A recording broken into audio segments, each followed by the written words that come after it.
Welcome to Reinventing Capitalism, a space where we hope you will get inspired by the businesses that are having an impact while making a profit. I am your host, Claudia Thomas. Today, we have Ignasi, founder of Ocean Ecostructures, a company that uses scientific innovations and technologies to change marine degraded infrastructures into blue oasis spaces, fostering biodiversity and restoring marine life. He is also the founder of the Blue Economy Venture Builder, an advisor to the World Ocean Council, as well as he holds multiple board positions. In this conversation, Ignasi explains how their proprietary technology works, who their clients are, and the multiple data points they track through technology to prove their impact. He talks about their win or learn culture they live by at Ocean Ecostructures, and what he learned from the Norrsken accelerator program, the leader accelerator in the impact space. He also tells us about how he handled skepticism of people that don't believe in regenerative practices, and the world of opportunities that are coming through the growth of the blue economy.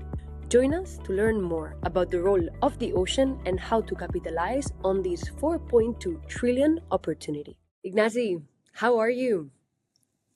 All good. Pleased to meet you. Thank you so much for being here. I'm so excited for this conversation because it's the first one where we're going to talk about the ocean and the blue economy.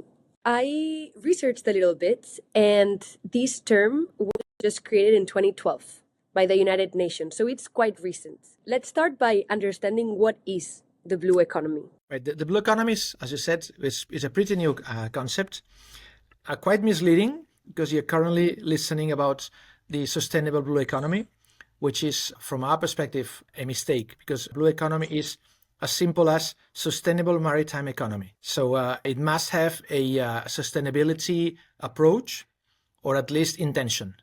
Otherwise, we are talking about just maritime or oceanic economy. What does that really mean in tangible terms? Because sustainability, I guess, is a term that it's been used many, many times. How do you bring it down to earth? Right.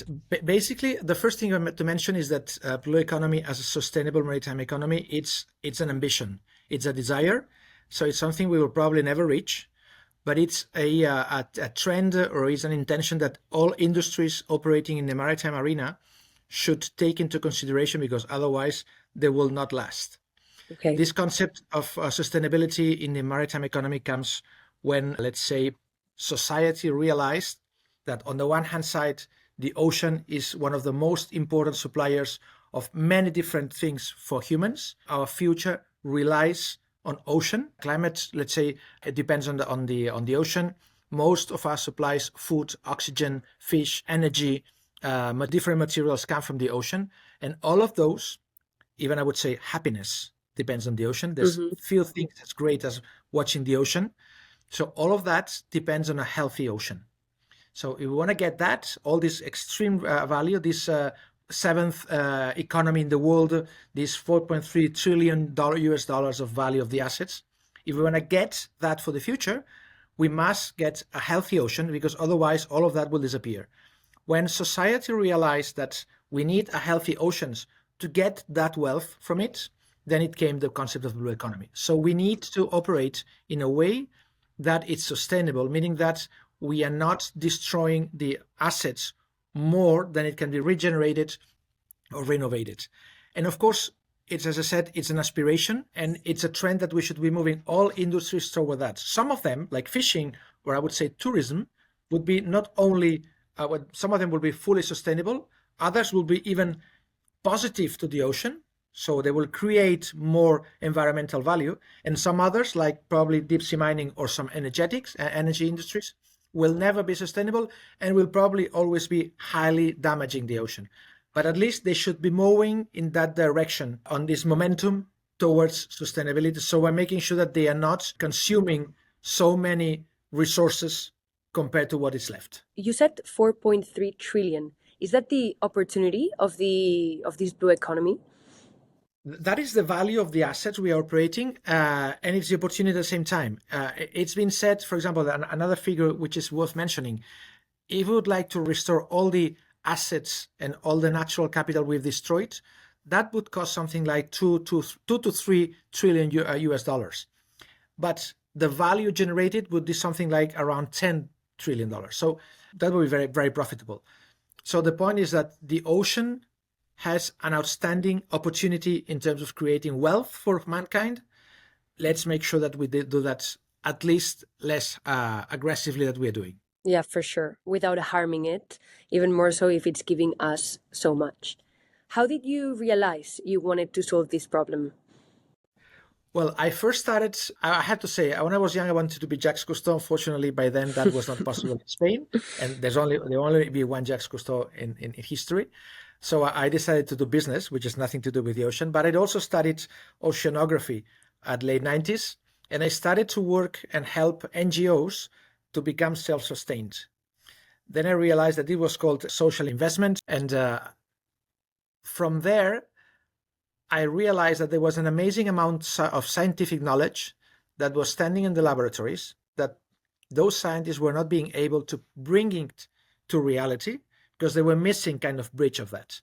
So that's why I got involved in all this movement of starting the blue economy. That was by 2015. And finally, together with my two colleagues, Mireia and Anna, we joined and we realized that there was a need to restore marine life. We realized that due to, and we can talk about that later, due to the legal frame that structures the ocean arena, that was very difficult to do in the open seas, but we could do that in infrastructures. So we developed that technology with scientists, with researchers. So we created these micro reefs, and then we get all the AI and the robotics and the digital technology to end up with what we are doing now. So before I ask a few more questions about the company, tell us a bit more about the impact that using the ocean as an asset has had in the ocean that brings the need for you to restore it in the first place. Right. Two figures which I would say that they are absolutely impacting. One is that we have lost something like 50% of marine biodiversity in the last 40 to 50 years. That's just outrageous. And the other is that we are now having 16,000 marine species in danger. Wow. So that will go even further. And what is worse, there's something called the blue acceleration. The blue acceleration, it comes from the technological developments we've been doing in the last 15 years, which have been outstanding, are allowing us to get even more resources from the ocean than before. So you see the numbers of number of shipping, number of cruise lines, number of oil rigs, number of cables, subsea cabling going down up and down the ocean, number of tourism. Any data around the maritime arena is just skyrocketing in the last 15 years. That's the blue acceleration. So if we have destroyed 50% of marine biodiversity without the blue acceleration, if we are having 16,000 marine species in danger, now that we're having this process that's going to be accelerating more and more and more, let's say the future that we can foresee is just scary. So that's what we need to do something about it. And the good news is that the same technology that is overexploiting the ocean, it's also allowing us to do that sustainably. Tell me more about this. How? Is this tech the one that you're using at Ocean Ecostructures? Right. We are one of the examples we could be using. We are specifically focused in marine regeneration. So what we have done is that we have developed a multi-technological solution to restore marine life at scale. To do so, the solution that we have implemented has three main pillars. On the one hand side, we have, I would say, the most advanced regenerative technology. Our scientists have been able to replicate and synthesize the way a natural reef works. Okay. And we've put that in the shape of a box. Wow. So that box, which is a biomimicry micro reef, 2 meters high, 1 meter wide, 30 centimeters deep, can be attached to any surface.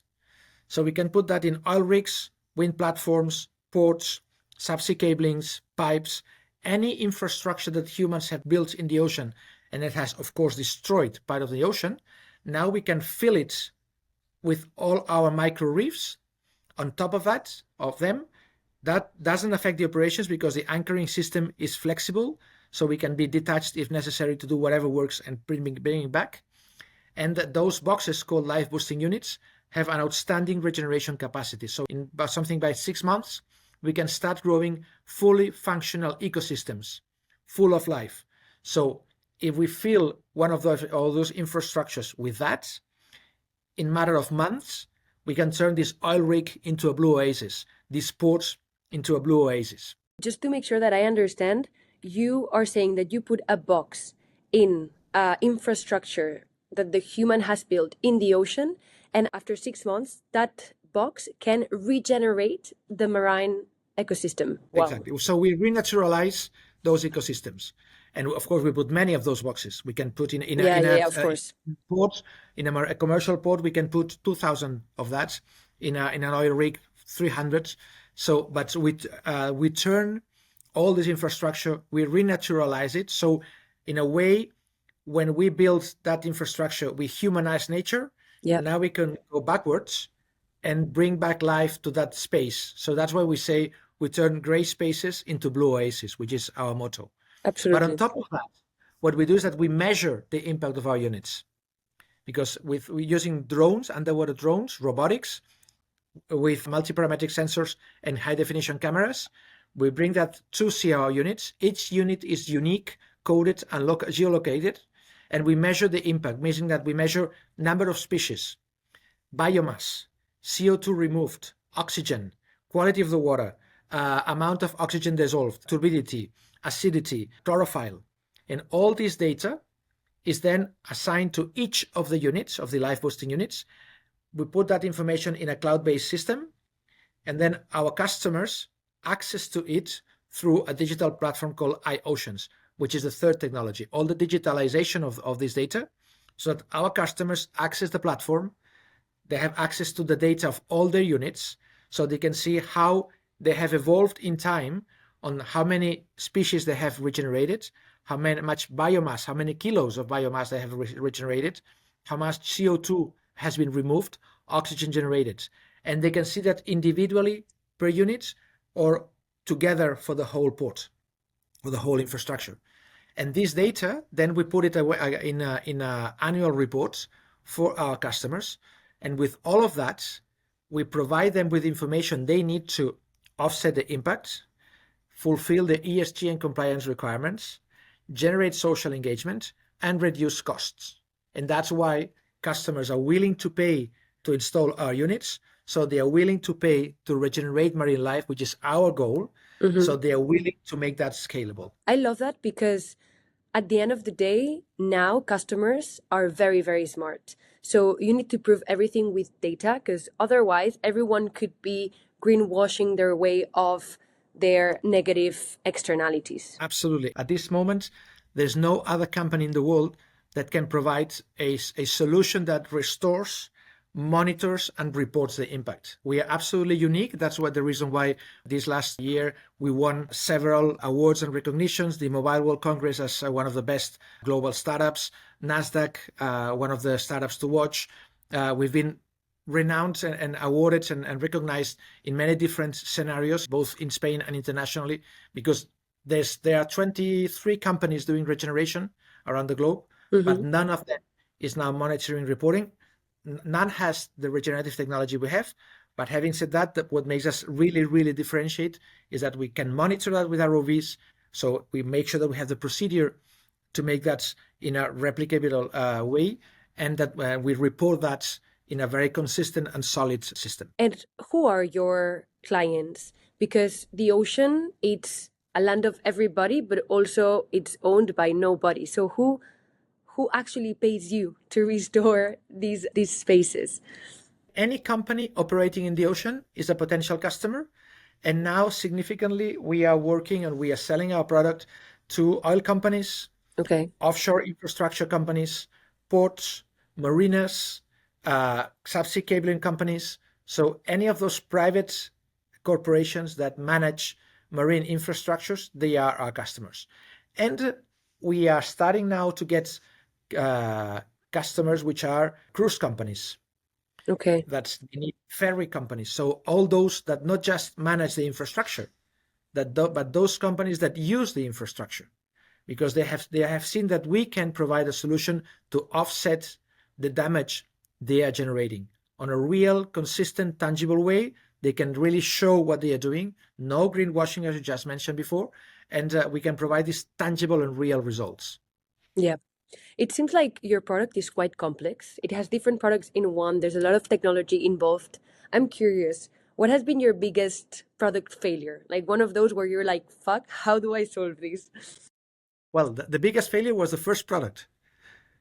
So the first product we created, once we designed it, we did the first prototype. And that time we were just Mireia, Anna, and myself. Yeah. And we were lucky enough, a good friend of mine was nice enough to pay on a very reduced price for the first unit so that we could start working. And we produced it, and we were fully convinced that our first unit was looking great. And for whatever reason, we did that not the way it should be done. So instead of calcium carbonate, we were coating our unit with magnesium. So it looked great, white, thick, very nice, but that was not calcium carbonate. So it was when we put that out of the water, it just melted. Then we realized that you really need to have the best partners to do what you're doing and really get to know really what you're doing before getting into any adventure. So that was a great lesson for us. And also a good lesson was, hey, you can fail, just learn from that and go ahead. So for about 2 years, we had that first unit in which we screwed up in our office. So we would also always remember, hey, that was the first one and we failed. But we learned why we failed and we learned lots of lessons.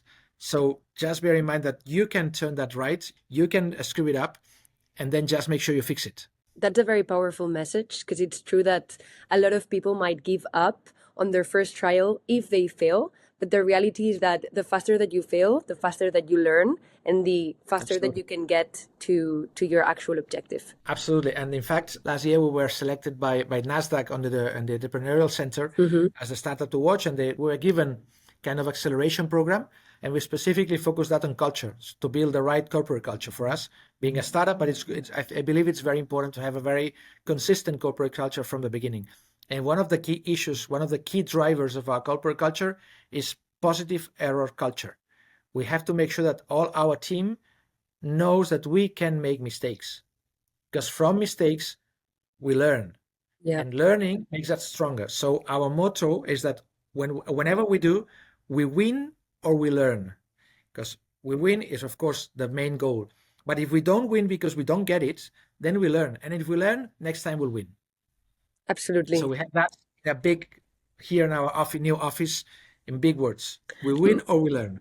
Yeah, I wish I had this motto in the first company that I worked for, because it wasn't like that. So I was a bit more scared of making mistakes. You've mentioned a lot of data that you track to prove the impact that you're having, which is, I guess, the impact that you've seen to life that you are most happy / proud of. In terms of figures, let's say we just measured what was 2024. We created 3.3 tons of new marine life biomass. That's an outstanding number for us, with over close to 300 new species brought to life in ports. But if we go to more qualitative, what we are all of the whole team most proud of is that we have been able to bring to some of our ports the first seahorses living again in a port, as well as groupers as nice fish to be growing in ports. And that's, for us, that's great news, because there are two different species that kind of very symbolic in what a port can be. A blue oasis where seahorses, of course, you need to have very nice ports like Marina Palamos, but for example, groupers, they are growing all around, and really turning all of our ports into places where groupers can grow, where other big fish can grow. That's super exciting, and it's so nice to see. And how do you make sure that, for example, this seahorse stays there? Because the port won't change, right? There will still be boats, there will still be gas coming out from those boats. So how do you assure that the fish that you reproduce are not going anywhere? I mean, we don't, because they can do whatever they want. What is true is that nowadays ports are taking lots of efforts in making sure they are as sustainable as they can be. So this image of ports spilling oil, polluting is more and more scarce.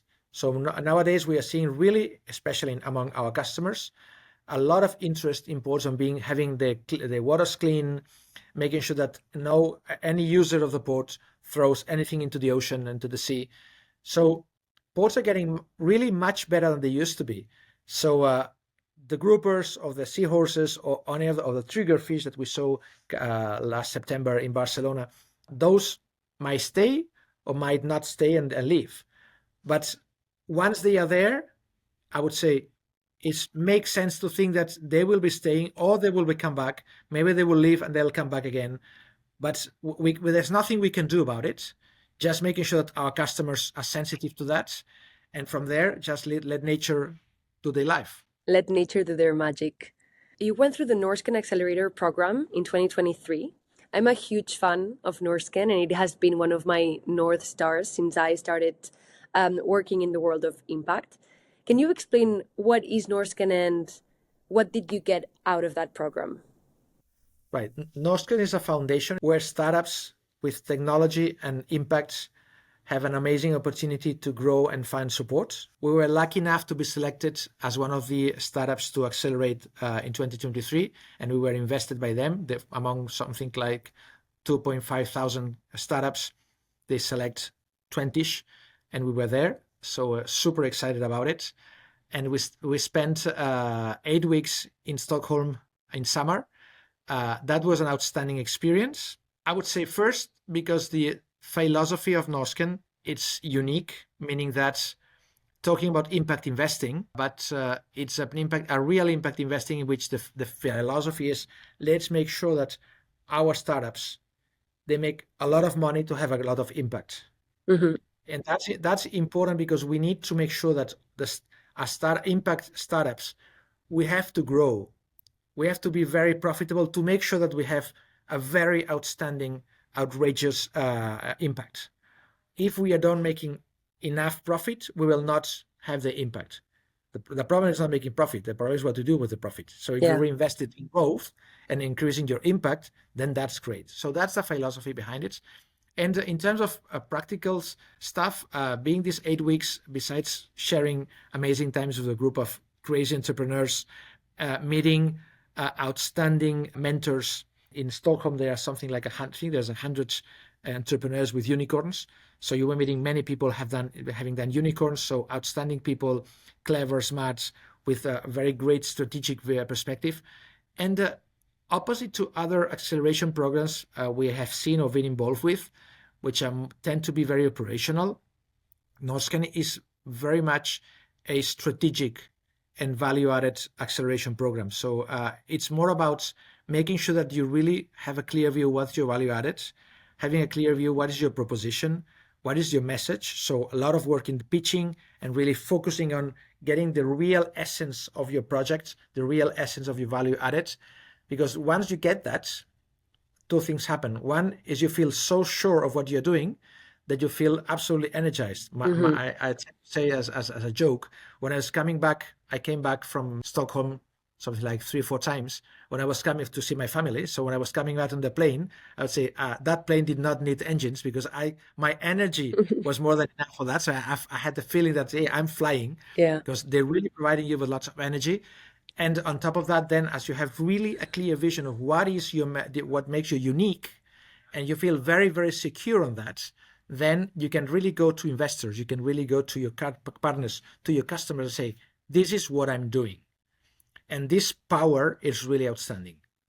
I love this message because there's still a huge misconception in thinking that impact companies cannot profit maximize. So this is a very good way of showing that you can really do good while also making a lot of money, which is exactly what Norrsken tries to help you achieve. Absolutely, and it's, I think that's what really makes them differential. And again, it's the only way to really have an outstanding impact, because then you can focus all these resources you have generated, and you're showing that you're really scalable to keep on growing. And if your purpose and if your essence is impact, the more you grow, the more it's going to be your impact. So more transformational you're going to be. Absolutely. If you could secure unlimited resources tomorrow, what is the first project that you would tackle? I would open branches from Ocean Ecostructures in all my core markets and start doing pilots with key customers to make sure that they see the power of the solution. Because what we know is that when anybody tries our solution, when they see after 6 months the power of regeneration, the power of the data we can provide, they just repeat and repeat and repeat and repeat. So we just need to try and show. Which markets are you present right now? Now we are in Spain and in the North Sea, Belgium. We are thinking now in different markets in the US, in Latin America, and GCC. We're having some projects there, still not yet confirmed. Hopefully, they should coming up, and from there spreading around. Well, the next rounds, I'm sure this is what they'll bring, and we'll start seeing Ocean Ecostructures in all ports and infrastructures around the world. That's what we look for, and that's where we're going to put all the efforts in trying to reach that goal. This leads me to my next question, which is that there's a lot of communities around the world that depend on ocean resources for their livelihoods. Is that something that Ocean Ecostructures could help with, or that's outside of your company's realm? No, it is one of the main impacts of our solution is that we are restoring fishing industry. So, for example, if we turn ports into spawning and breeding areas for fish, that will regenerate all the fishing, the sustainable traditional fishing industry nearby. So that's an outstanding impact we can provide to communities living, particularly the fishing industry. The same with offshore infrastructures. We can turn offshore infrastructures into really blue oases, and we have estimated how much value we can generate. It's really outstanding. So we can create wealth on industries like fishing. We can improve the quality of the waters significantly, and so that will help communities that are living nearby. For example, in Barcelona, that we're having a really growing significantly. That will generate jobs for the local fishing community. That will generate a better environment for all the part of the city that's living nearby, because we're improving the quality of the water, and will generate, as I said in the beginning of the conversation, happiness. Yeah. Because when you watch a clean ocean, when you watch an ocean with life, that creates happiness to all of us, well-being, and that the value of that, it's just unimaginable. It's clear that regenerating these ecosystems has multiple positive impacts, but there's still a lot of people that don't believe in ecosystem regeneration. How would you handle skepticism, or how do you handle skepticism? Showing it. I think that's we are seeing two main trends on that. One is skepticals say, no, that is not possible. Then that's very easy to solve, to overcome, which is just show, hey, let's install some units in your infrastructure. Let's install some devices nearby. I see the pictures. That's more than enough. What is more difficult is those that saying, and we face that sometimes, well, if nature has disappeared, bad luck, there's nothing we should be doing about it. And we are seeing this kind of thinking as well. And what we try is to convince that if life has disappeared or ocean it's kind of dead, it's not because of nature's decision, it's because of us. So as we have been the main driver to destroy nature, we should be the main driver to regenerate it. Yeah, no, I totally agree. That's a good point. I wish more people could see this data, and not only that people that are in the industry, because then little by little we would be opening more minds at scale. Right. And in fact, that's what we have. We have created an app that, let's say, simplifies our digital platform, iOceans, and shows it. It's for free. It's Ocean Ecostructures, and people can follow what we are doing, see the pictures of what we are doing, so that we can show that the ocean is extremely friendly with us and extremely generous. So by just providing a small opportunity, it just gives us a lot of life. It just brings that back a lot of value. So the generosity of the ocean, it's outstanding. So if you bring together the current ocean as an asset and everything that it gives us, plus the new companies that are arising like yours to, like regenerate the economy and invest in the blue economy, how fast is this, like the two combined, predicted to grow?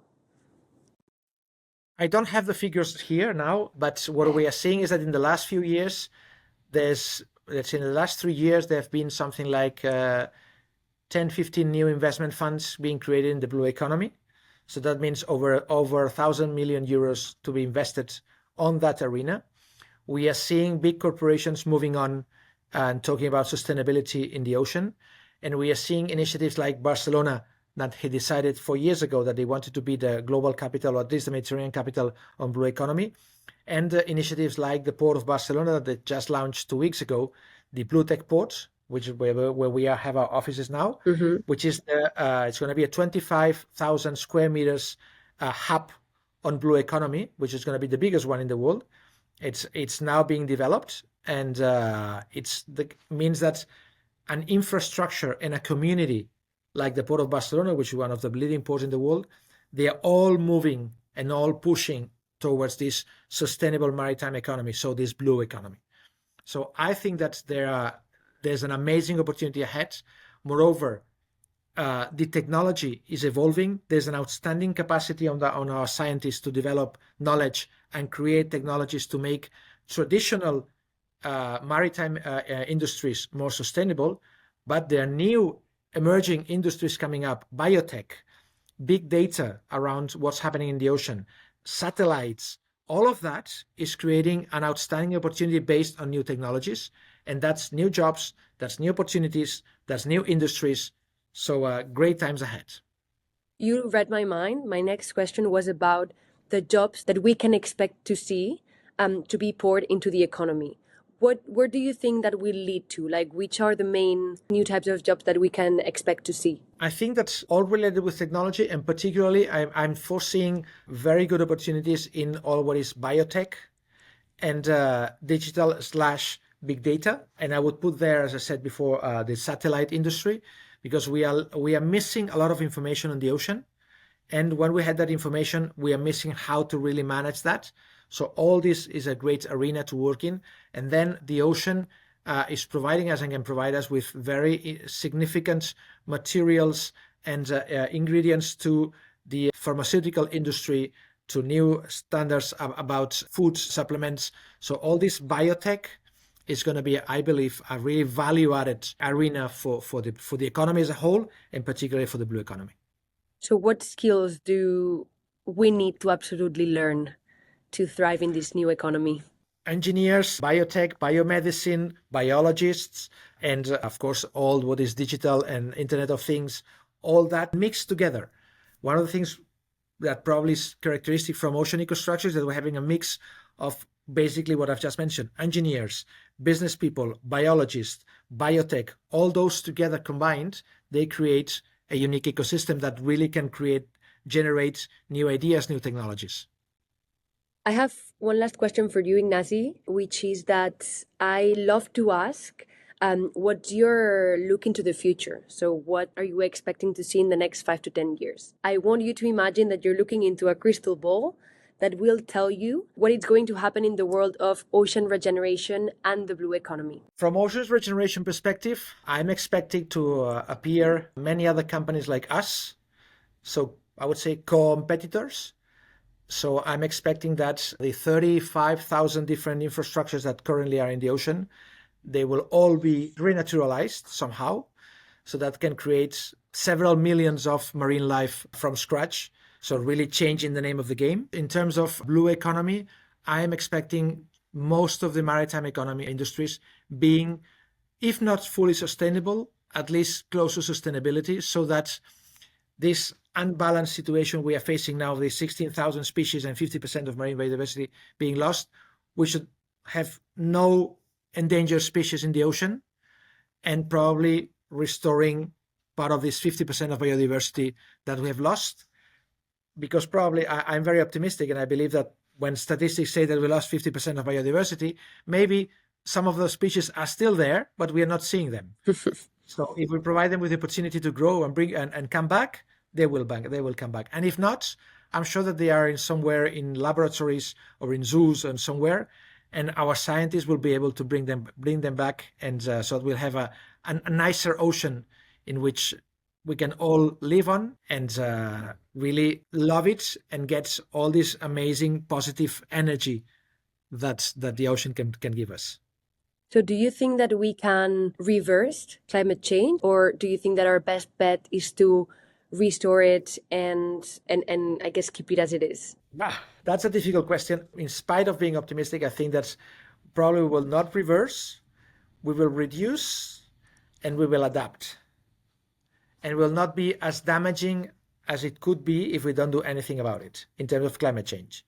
But probably will not be able to reverse, but bearing in mind that the problem of climate change is not really a problem of the Earth, of the planet. The planet has had 5 massive extinctions, and life comes back in a different way and goes on and on and on. It's a problem for us as humans. We might have a problem. The planet will not have a problem. Life will not have a problem. Life will be adapted and a new life will come up. So we better do it for ourselves. So climate change will be there. We will reduce it. We'll have some degrees extra and things will change and life will go on and planet will go on and we will have to adapt. Thank you so much, Ignasi. This has been great, and I wish you all the best with Ocean Ecostructures. Thank you so much. It's been a pleasure.